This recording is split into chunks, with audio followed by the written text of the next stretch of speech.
Have you ever found yourself in this situation before? You and your friends decided to catch up after a long time apart. Your friend suggested that you go to the new restaurant that just opened up. She or he wants to try new food. So you reluctantly agreed, even though you knew it would eat into your already tight budget. Yeah, most of us have been there, and we've all been pressured to say yes to an expense that we wouldn't necessarily incur, if not for our friends. It's the cost of friendships. But more and more, we're seeing people saying no and saying it proudly. This is the rise of loud budgeting. What's loud budgeting? Well, it's basically the opposite of all of this.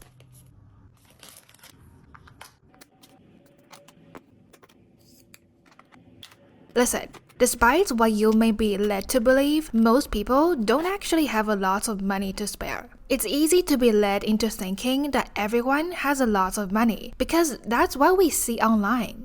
But that isn't true. The algorithm pushes content that people engage with and respond to the most. A normal person's normal lifestyle just isn't going to make people stop scrolling. What usually gets people excited is the lifestyle that's drastically different from their own, in good ways or bad ways. Which means we often get pushed content of people flashing their wealth in our faces, because that's what the audience responds to. Which one is going to get more engagement? A post of someone taking their beaten down Honda to work, or a post of somebody riding in their Lamborghini on the way to a private airport with a private jet holed up ready for them, ready to take them on their 20th vacation of the year? Yeah, you know the answer. People want to see what they aspire to have, but don't have. And we also get pushed a lot of content like this.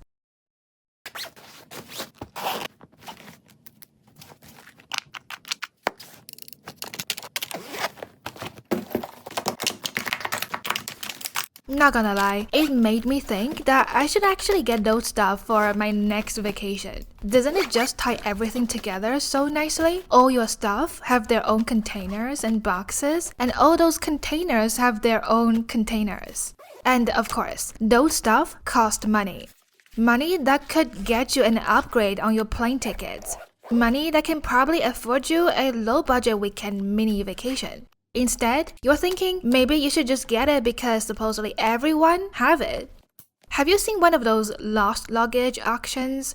If your luggage is somehow lost and it's never claimed, the airline can actually auction it off. We see videos of people buying those luggages and showing us what's inside on YouTube. Do you know what's inside those luggages? It's not neat or tidy like the pack with me videos that seem to suggest everyone's luggage looks like these days. But it's so easy to forget that when that's all you've seen.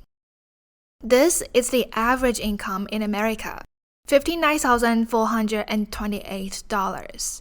That's an hourly of $28.34 per hour. Yeah, this is the median income of Americans. $67,521. 50% of people make more than this amount, and 50% make less than this amount. These numbers on their own mean nothing, but when we put them into a perspective, you'll see. Look at this graph from Vox.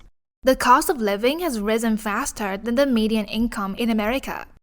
Major household expenditures include housing, healthcare, transportation, and college.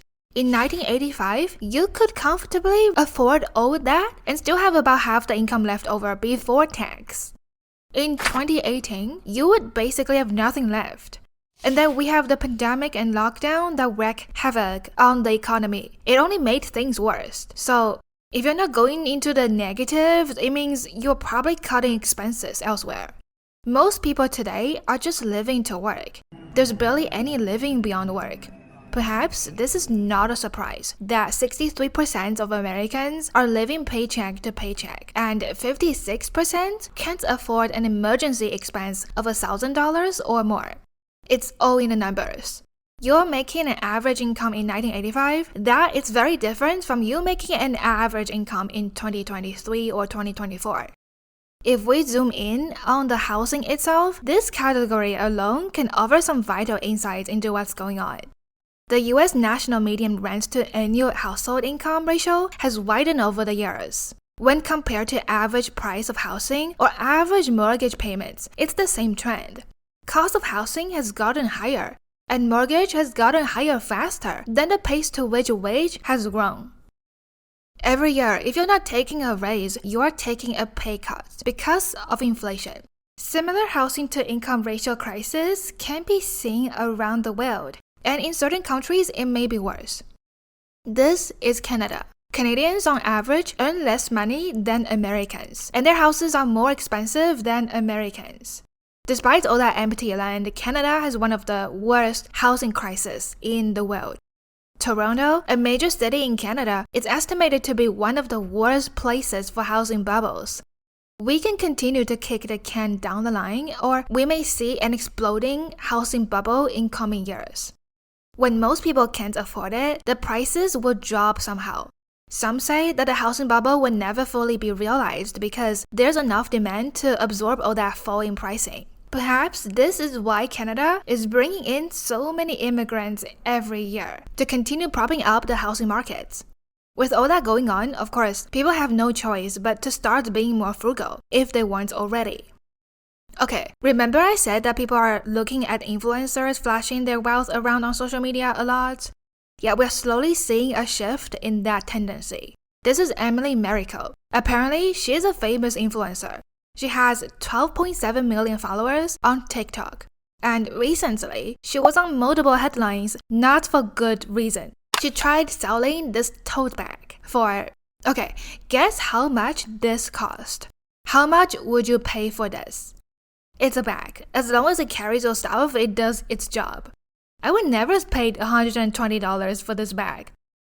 On Alibaba, you can order this bag for a few cents to a few dollars a piece. Is it worth $120? And people are angry upon seeing this. People are waking up. She couldn't have picked the worst time to sell her overpriced tote bag. People are not as mindless or tolerant anymore of the behaviors these influencers are exhibiting. Never mind. As I'm making this video, I realize the bag has been sold out. You guys disappoint me. Anyway, carry on. When most people are struggling, it doesn't make sense to support these characters who do nothing but brag while living a lifestyle that's only possible because of their audience. Their audience enables these influencers. Their wealth comes from their audience, from getting attention and monetizing their attention. If people stop tossing money to these influencers, they become less relevant. If Emily had released her tote bag a few years earlier, perhaps people would eat it up. But now people are thinking, why should we give our hard-earned money to you? Instead, what we are seeing is an uptick in content that celebrates the norm. Content that's authentic, of people living a lifestyle that's similar and relatable. Help Start Life is a creator that posts about his daily life. It's nothing special really. He goes to work, he eats lunch, he comes home, plays with the dog, and goes to sleep. Repeats day after day.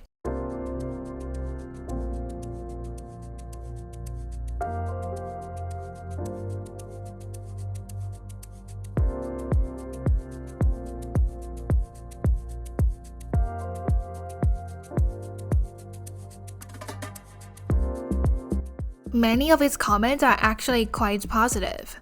People are beginning to realize that we don't have to alienate or antagonize the normal 9-to-5 grind because that hustle culture isn't going to get us anywhere, that they aren't ever gonna get rich from their side hustles. They will never quit their 9-to-5, travel the world, and retire at 30. Might as well get used to it. I think there's an overall sense of giving up and accepting what is. There's something about just accepting your fate, not fighting it, and being grateful for that and more. And people are finding it appealing.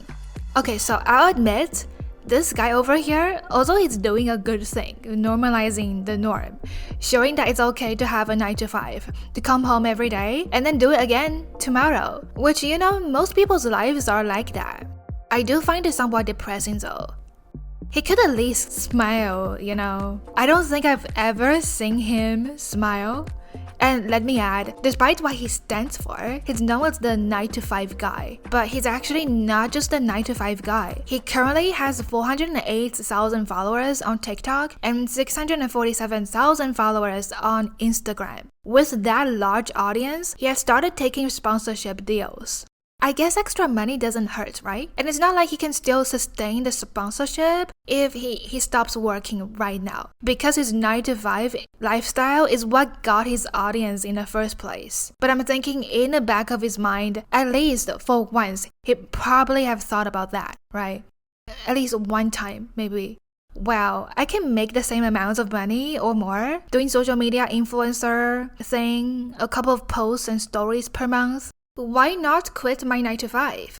Okay, look, everyone wants to be rich, but the truth is, most of us would never get there. So we have to be smart with our money. We can't just splurge on everything we see. This year, we are allowed budgeting. And if you don't know where to start, follow these guidelines.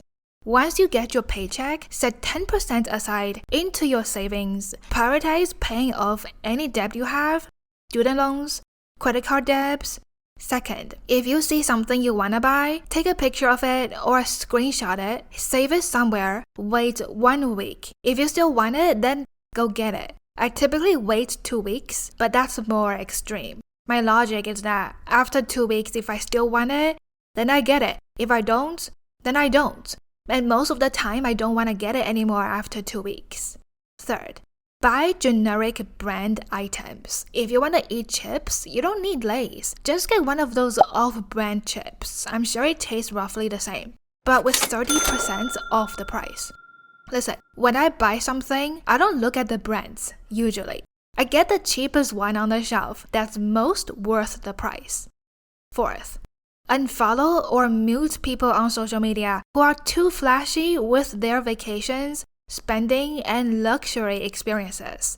You don't know their personal finances. You don't know where their money actually comes from. Is it from a credit card and they have tons of unpaid debts?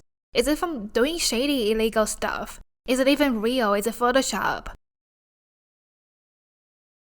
Are the pictures all from the same trip and they're just posting it now, making you think they're having the time of their life when really they're in their office working? If you're constantly surrounded by pictures of your friends and family having fun, or even strangers, it may skew your perception of money and what you should do with it. So mute it all, don't look at it, be discreet, and focus on your own financial goals. Look, it's better to have money than to look like you got money.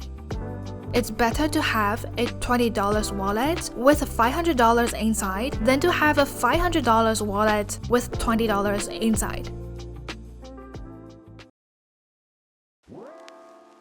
Cheers, stay inquisitive.